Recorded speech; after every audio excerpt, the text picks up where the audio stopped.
할렐루야. 독일 베를린에 본부를 두고 있는 국제 투명성 기구라고 있는데, 여기에서는 매년마다 나라별로 부패 인식 지수라고 하는 걸 발표합니다. 그 나라가 얼마나 부패했느냐, 이것을 숫자화해서 순위를 매기는 겁니다. 여기서 발표한 것을 보면은 지난해 2022년 조사 대상 국가가 180개 국가였었는데, 그 중에 우리나라가 31위를 차지했습니다.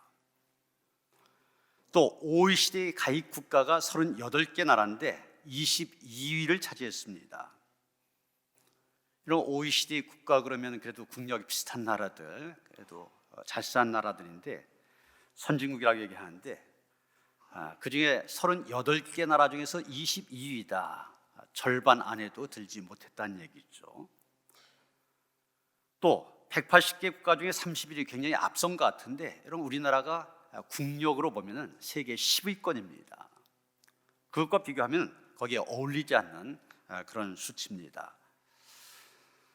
정말 우리는 그런 것들을 경험하지 않습니까? 지난 정권이나 이번 정권이나 장관 후보자라고 이렇게 청문회 내놓으면 흥결이 없는 사람이 없잖아요. 자녀 문제, 재산 문제, 취업 문제 걸리지 않는 사람이 없습니다. 그래서 지금 장관 후보자들 찾기가 어렵다고 그러잖아요. 좀 저 사람 할만하다 싶으면, 그래서 좀 요청을 하면 다 손사래를 친대요. 괜히 청문회에 갔다간 다 털리니까 아예 높은 자리에 가지 않고 그냥 지금이 낫다, 이렇게 생각하는 것이죠. 여러분, 무엇을 얘기해 줍니까? 우리가 살고 있는 이 사회가 부정과 불의가 아니고는 높은 자리로 올라갈 수 없다는 것을 반증하고 있습니다. 오늘 본문 24절에 보면 오직 정의를 물같이 공의를 마르지 않는 강같이 흐르게 할지어다, 이렇게 말하고 있는데, 이 말씀을 오늘 우리가 진지하게 받아들여야 될 이유가 바로 여기에 있는 것입니다. 오직 정의를 물같이 공의를 마르지 않는 강같이 흐르게 할지어다. 여러분, 무슨 뜻입니까? 우선 정의를 물같이 흐르게 하라, 이렇게 말하고 있습니다. 여기 정의라고 하는 말, 히브리어 원어로 미시파트, 이런 말인데 영어로는 justice, 이렇게 번역하고 있습니다. 성경에서 이 말이 어떻게 사용됐나 이렇게 보면은 주로 사회법과 관련된 그런 상황에서 사용이 되고 있습니다. 재판관들이 법대로 바르게 재판하는 것, 백성들이 법을 잘 지키며 살아가는 것, 이걸 가리켜서 성경에서는 정의라 이렇게 말하고 있습니다. 그러면 이 정의가 물같이 흘러야 된다, 무슨 얘기입니까? 여러분, 물이 흐르는 것은 자연의 이치고 순림진다. 그런데 물이 흘러가고 있는데 거기에 댐을 건설한다든지 거기에 뚝을 쌓으면 물이 순리대로 흐르지 못합니다. 물이 가두어져서 녹조가 생기기도 하고, 때로는 수를 다른 방향으로 내면 다른 곳으로 흘러가기도 합니다. 그렇기 때문에 정의가 물같이 흐르게 하라, 이것은 사람들이 순리대로 법을 지키게 하라는 얘기입니다. 권력이나 돈, 그리고 인간관계, 이런 것들 때문에 법이 순리대로 지켜지지 않는 것, 이것을 막으라는 얘기입니다. 영국의 윈스턴 처칠에 대한 이런 일화가 있습니다. 이분이 수상 시절에 강요회의에 가느라고 과속을 했습니다. 그랬더니 곧 교통경찰이 차를 세우는 겁니다. 처칠은 내가 수상인데 지금 강요회의에 늦어서 좀 과속을 했다고 그렇게 얘기합니다. 그랬더니 교통경찰이 자기는 법 앞에서 만민이 평등하다고 배웠다, 그러면서 수상에게 스티커를 발부했다는 겁니다. 강요회의가 끝난 다음에 이 처칠이 그 경찰의 그런 행동에 감동을 받아 경찰청장을 불렀습니다. 그리고 그런 식으로 법을 수호하는 경찰이 있다고 하는 것 자랑스러운 일이라고 칭찬하면서 그 경찰 특진시키라고 명했습니다. 그랬더니 경찰청장이 이렇게 대답합니다. 과속 차량을 적발했다고 특진시키는 규정은 없습니다. 그랬더니 처치 빙그레 웃으면서 이렇게 말했다는 거죠. 내가 오늘 경찰한테 2방 먹었네. 이게 바로 정의가 물처럼 흐르는 그런 사회 아닙니까?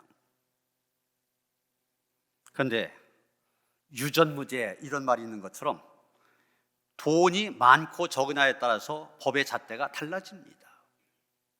권력이 높으냐 낮으냐 여기에 따라 또 법의 잣대가 달라지기도 합니다. 내 편이냐 내 편이 아니냐 여기에 따라서 또 달라지기도 합니다. 이런 사회는 정의가 물같이 흐르는 사회가 아닙니다. 여러분, 오늘 과연 우리 사회에 정의가 물같이 흐르고 있는 것입니까? 청문회에서 폭로되는 공직자들의 각종 불법 행태들, 끄떡하면 터지는 각종 부정과 비리 사건들, 아모스 시대처럼 정의가 물같이 흐르게 하라는 하나님의 말씀이 필요한 그런 시대입니다. 우리 믿는 사람들이 이 말씀을 외쳐야 되고 또 이 말씀대로 정의가 물같이 흐르게 하는 일에 힘써야 하는 것입니다. 다음으로 공의를 마르지 않는 강같이 흐르게 하라, 그렇게 말하고 있습니다. 여기서 말하는 공의, 히브리어 원어로 보면 체다카 이런 말인데 영어 성경은 righteousness 이렇게 번역하고 있습니다. 성경에서는 이 말이 주로 하나님의 법과 관련된 그런 상황에서 사용이 되어지고 있는 것을 보게 됩니다. 다시 말해서 의로우시고 선하신 하나님의 뜻을 따라 살아가는 것, 그게 바로 공의라는 얘기입니다. 신명기 25장 15절에 보면 이런 말씀이 나옵니다. 오직 온전하고 공정한 저울추를 두며 온전하고 공정한 대를 둘 것이라. 장사할 때 공정한 추와 공정한 대를 사용하라는 얘기입니다. 이 말씀은 세상을 살아가면서 지켜야 될 하나님의 법의 구체적인 하나의 예입니다. 다시 말해서 이런 공정이 잘 지켜지도록 살아가는 것, 그것이 바로 공의를 강같이 흐르게 하는 거라는 얘기예요. 그러면 공의가 강같이 흐른다는 말 무슨 얘기입니까? 여러분, 이스라엘도 강이 있습니다. 그 강의 가서 와디라 그렇게 얘기합니다. 여러분 보이는 사진은 퀼트라고 하는 이름을 가지고 있는 와디 퀼트인데, 여러분 전혀 강이 아니잖아요. 그냥 사막이지. 와디가 뭐냐? 이런 사막 주위에서는 우기가 있고 건기가 있습니다. 우기가 되어서 비가 많이 오면은 저기에서 물이 흐릅니다. 물이 흘러서 강이 돼요. 그런데 지금 보시는 것 건기 때입니다. 비가 오지 않을 때입니다. 물이 흐르지 않기 때문에 지금 강이 아니에요. 그렇기 때문에 일시적인 강이 아닌 강을 가리켜서 와디 이렇게 부르는 겁니다. 여기서 지금 강같이 흐른다 이렇게 얘기했는데, 이 말은 와디처럼 흐르다가 말다가 이런 것이 아니라 우리나라의 강들처럼 항상 흐르는 것을 얘기하는 것입니다. 다시 말해서 공의라고 하는 것이 상황에 따라서 지켜지기도 하고 지켜지지도 않는 것이 아니라 어떤 상황 속에서도 지켜지는 것을 얘기하는 것입니다. 청문회가 열리면 꼭 나오는 말이 있잖아요. 엄빠 찬스. 엄마 아빠 찬스를 엄빠 찬스 그렇게 얘기하죠. 엄마나 아빠의 지위나 힘을 이용해서 자식들이 특혜받는 것을 얘기합니다. 뭐 입시 때라든지 취업 때라든지 이 특혜를 받는 것. 그래서 청년들이 이 공정하지 못한 우리 사회의 한 단면을 지적하면서 이런 말을 많이 했지 않습니까? 우리 가운데도 많이 그렇습니다. 다른 일은 다 공정하게 하다가 자식 문제에 있어서는 공정을 잃어버린 사람들이 많이 있습니다. 항상이 아니라 또 내로남불이라는 말이 있습니다. 똑같은 일인데 내가 하면 로맨스, 남이 하면 불륜, 그걸 내로남불 그러잖아요. 상대편이 어떤 잘못을 했다, 예리하게 비판합니다. 그런데 우리 편이 똑같은 일을 저지르면 감싸주고 변명해 줍니다. 누구냐, 대상이 누구냐에 따라서 공정의 잣대가 달라지는 그런 일이 많이 있습니다. 우리 그리스도인들은 공의를 잘 지켜가야 됩니다. 그리고 공의가 강같이 늘 흐르도록 해야 합니다. 이것이 우리가 세상 속에서 빛이요 소금으로 살아가는 길입니다. 그러면 아모스 선지자 왜 정의를 물같이 공의를 강같이 흐르게 하라 그렇게 외쳤습니까? 우리는 지금 아모스 선지자가 어떤 사람들 대상으로 해서 이 말씀을 하고 있는지 이것을 살펴볼 필요가 있습니다. 본문 조금 앞에 5장 1절에 가서 보면 이스라엘 족속아 내가 너희에게 대하여 애가로 지은 이 말을 들으라 이렇게 말하고 있습니다. 4절도 마찬가지입니다. 여호와께서 이스라엘 족속에게 이와 같이 말씀하시기를. 누구에게 말하고 있습니까? 이스라엘 족속에게. 다시 말해서 자신이 하나님의 백성이라고 자랑스럽게 생각하는 그런 사람들에게 지금 이 말씀을 하고 계시다는 얘기입니다. 오늘 본문에 들어가서 18절에 보면 이렇게 말하고 있습니다. 화했을진저 여호와의 날을 사모하는 자요. 21절 또 이렇게 말합니다. 내가 너희 절기들 미워하여 멸시하며 너희 성회들 기뻐하지 아니하나니.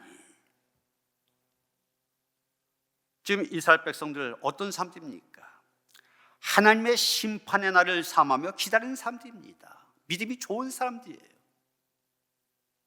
거기에다가 절기를 지키고 예배와 기도를 위하여서 모이게 힘쓰는 사람들입니다.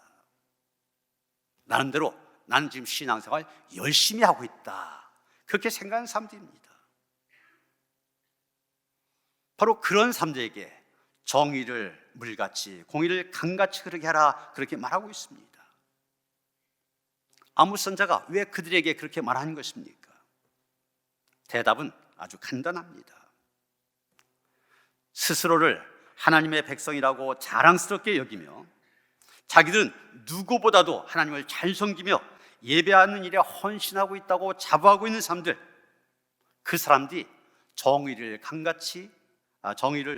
물같이 공의를 강같이 흐르게 하는 일, 그건 지금 못하고 있다는 얘기입니다.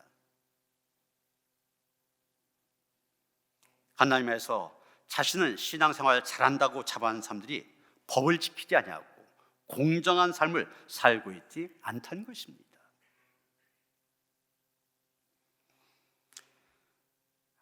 오래전에 기독교 윤리 실천 운동본부를 이끌어 가시는 손봉호 박사께서 그런 내용의 강연을 했습니다.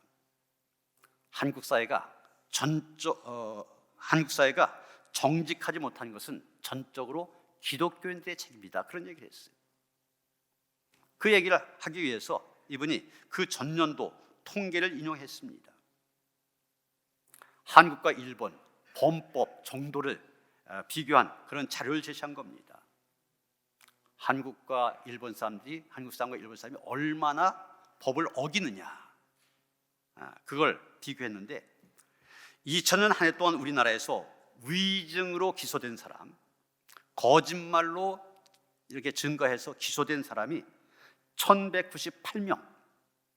근데 같은 기간 일본에서는 불과 5명밖에 안 됐다고 하는 것입니다. 그냥 산술적으로 말하면 우리나라가 일본보다 240명이나 많은 것입니다. 그런데 여러분 인구가 다르잖아요. 그 인구수를 감하면 한국은 일본 사람들에 비해서 무려 670배나 거짓으로 증언을 하고 있다. 그것이 죄가 되어서 기소까지 되었다는 겁니다. 여러분 그 당시 일본 인구 가운데 기독교인은 1%도 되지 못하는 0.7%밖에 안 됐습니다. 그런데 그때 한국 기독교의 인구는 약 20% 정도로 집계되었습니다. 바로 이런 통계를 제시하면서 기독교인들의 존재가 한국 사회 정직에는 기여한 바가 전혀 없다 이렇게 얘기한 것입니다. 저는 그때 그 얘기를 한 후에 20년의 세월이 지났는데 지금 얼마나 달라졌습니까?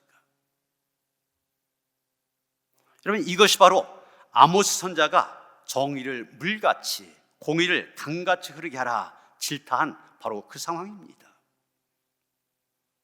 우리가 법을 지키지 않고 정직하게 살지 않으면서 나름대로 최선을 다해서 예배한다고 해도 하나님께서 그런 예배 받지 않으신다는 겁니다. 그러면 정의를 물같이 공의를 강같이 흐르게 하려면 어떻게 해야 되느냐? 오늘 본문을 보면 아모스 선지자 정의를 물같이 공의를 강같이 흐르게 하는 일은 뒷전으로 하고 하나님께 예배드리는 일에만 집중하는 그런 이스라엘 백성들을 지금 힐난하고 있습니다. 물론 하나님의 백성들이, 믿음의 삶들이 사람과의 관계보다 하나님과의 관계를 더 중요하게 여기는 거 당연한 것입니다. 우선순위 거기 가 있어야만 됩니다. 문제는 무엇이냐? 하나님과의 관계에 너무 치중하다 보니까 사람과의 관계가 엉망이라는 것입니다. 여러분, 지금도 그런 일들, 이 아모스 선자의 시대뿐만이 아니라 지금도 그런 일들 적지 않게 일어나고 있지 않습니까? 정말 신앙이 좋다고 하는 사람들, 주일을 성수한다든지 교회 봉사한다든지 헌금한다든지 이런 일에는 굉장히 열심입니다. 그런데 사람들과의 관계는 잘못된 경우가 많이 있습니다. 저 사람 신앙생활 참 잘하고 있어, 그런 말 듣는 사람입니다. 근데 그 사람이 가정에 가서 가정생활, 학교생활, 직장생활, 그것은 사람들부터 욕먹고 비난받는 그런 모습을 보여줍니다. 그런데 여러분, 예수님께서는 우리를 향하여 뭐라고 가르치셨습니까?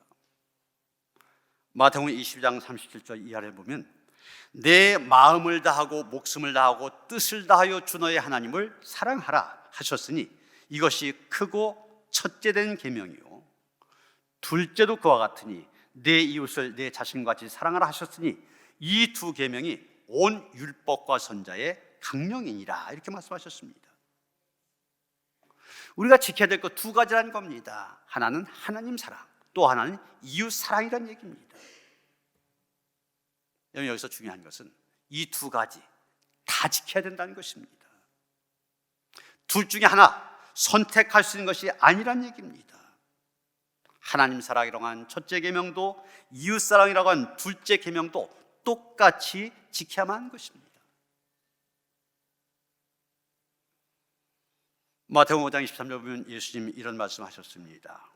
예물을 제단에 드리려다가 거기서 내 형제에게 원망 들을 만한 일이 있는 것이 생각나거든 예물을 제단 앞에 두고 먼저 가서 형제와 화목하고 그 후에 와서 예물을 드리라.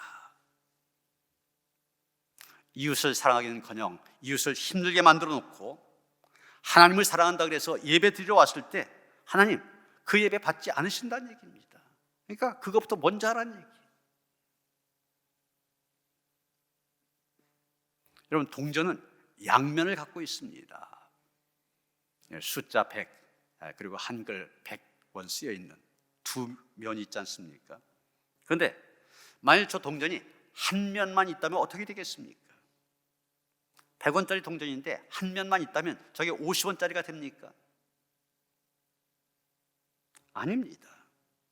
한 면이 없으면 동전으로서의 가치를 전혀 인정받지 못합니다. 그래서 빵원, 영원이 되는 것입니다. 하나님 사랑과 이웃 사랑 마치 동전의 양면과 같습니다. 이웃 사랑이 없는 하나님 사랑 하나님께서 받지 않으십니다. 그리고 하나님 사랑 없는 이웃 사랑, 이웃에게 감동을 줄 수 없습니다. 그래서 하나님 사랑과 이웃 사랑 함께 가야 됩니다. 그럴 때 그 하나하나가 제대로 실현될 수 있게 된 것입니다. 여러분, 여기에서 하나님 사랑의 구체적인 표현 중에 하나가 바로 예배입니다.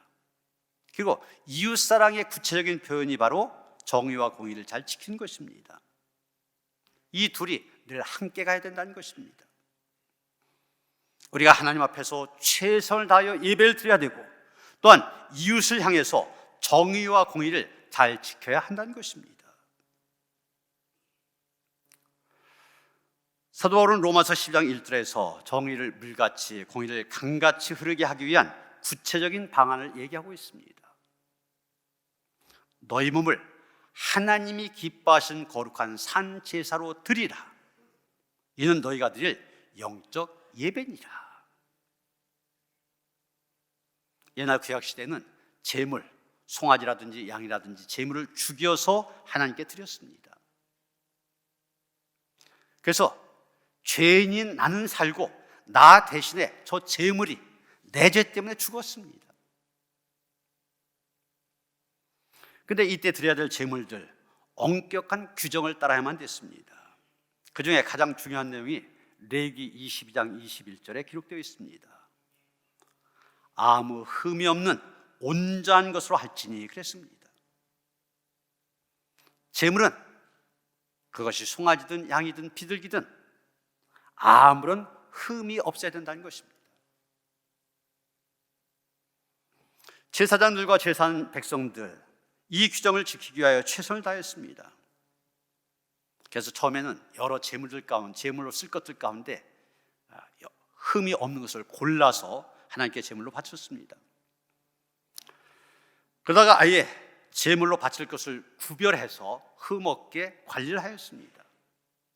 나중에는 제사장들이 흠 없는 제물 따로 준비하였고 이스라엘 백성들은 돈을 주고 그 제물을 사서 하나님께 드렸습니다. 여러분, 이렇게 제물 관리 아주 철저히 했었습니다. 그런데 지금은 구약 시대가 아니라 신약 시대 아닙니까? 상황이 달라졌습니다. 예수께서 십자가에서 우리의 죄를 대신해 영원한 제물로 드려지셨기 때문에 더 이상 우리는 제물을 죽여서 드리는 제사 드릴 필요가 없게 되었습니다. 그래서 지금 우리는 제물이 없는 예배를 드리고 있는 것입니다. 그런데 바울은 뭐라고 얘기합니까?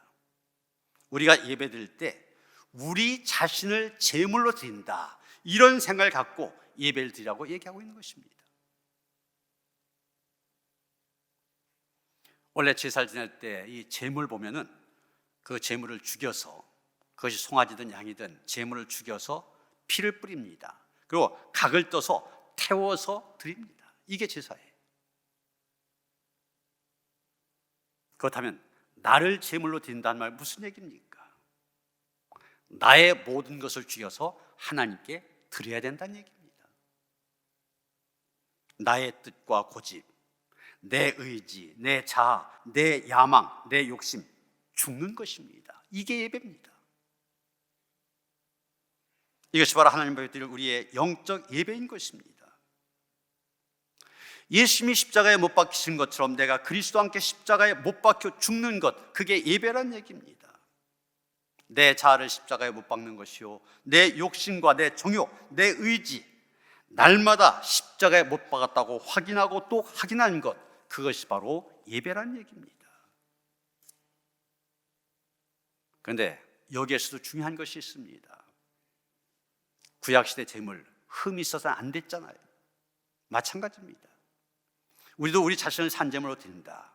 제물인 우리가 흠이 있어서는 안 된다는 얘기입니다. 우리가 사회법을 어겨서 정의를 훼손시킨다든지 또한 공정을 어겨서 공의를 훼손시킨다, 그것은 산제물로서 우리에게 흠이 생기는 것입니다. 그래서 우리는 정의와 공의를 잘 지켜서 우리 자신을 하나님께서 기뻐하시는 거룩한 산제물로 드릴 수 있어야 하는 것입니다. 한 가지 이야기만 하고 말씀을 마칩니다. 중국 송나라 때 한 재상이 있었습니다. 어느 날 어떤 사람이 아주 값비싼 보석을 들고 찾아왔습니다. 청탁을 하려고 뇌물을 들고 찾아온 것입니다. 그리고 이렇게 말합니다. 이 보석은 너무 귀한 것입니다. 쉽게 구할 수 없는 것이기 때문에 재상님께 드리기 위해 가져왔습니다. 그 말 듣고 그 재상이 이렇게 대답합니다. 나에게도 그에 못지않은 보석이 있습니다. 바로 이런 귀한 보석을 보고도 탐낼 줄 모르는 내 마음, 그 내 마음이 보석입니다. 그런데 만일 내가 당신의 보석을 받게 되면 당신은 비싼 보석을 잃어버리게 되고 나도 내 마음의 보석을 잃게 됩니다. 그러니까 도로 가져가십시오. 나는 내 보석으로도 충분합니다. 여러분, 송나라 때 재성이니까 믿음의 삶이 아닙니다. 그러나 우리 믿음을 갖고 있다간 우리가 본받아야 될 그런 모습입니다. 우리 마음 안에도 세상의 그 어떤 것 보석과 바꿀 수 없는 보석이 있습니다. 그것이 무엇입니까? 우리 안에 있는 거룩함입니다. 하나님의 형상으로 지음받은 거룩함이 우리 안에 있습니다. 이 거룩함이 밖으로 드러날 때 오직 정의를 물같이, 공의를 마르지 않는 강같이 흐르게 하는 그 일이 가능하게 됩니다. 부정부패가 만연한 세상 속에서 정의와 공의가 심각하게 흔들리는 그런 세상에서 믿음의 삶답게 정의와 공의를 잘 지킴으로 하나님의 거룩함을 날마다 나타내는 그런 성도들 되어주시기를 주님의 이름으로 축원합니다. 하나님, 우리 안에 거룩함의 보석이 있습니다. 이것이 바깥으로 보여지게 하여 주시옵소서. 불의한 세상에서 정의와 공의를 행함으로 하나님 사랑, 이웃 사랑, 가장 큰 계명을 잘 지킬 수 있게 하시고 이런 우리를 통하여서 하나님의 나라가 이 땅에 확장되게 하시옵소서. 예수 그리스도 이름 받들어 기도하였사옵나이다. 아멘.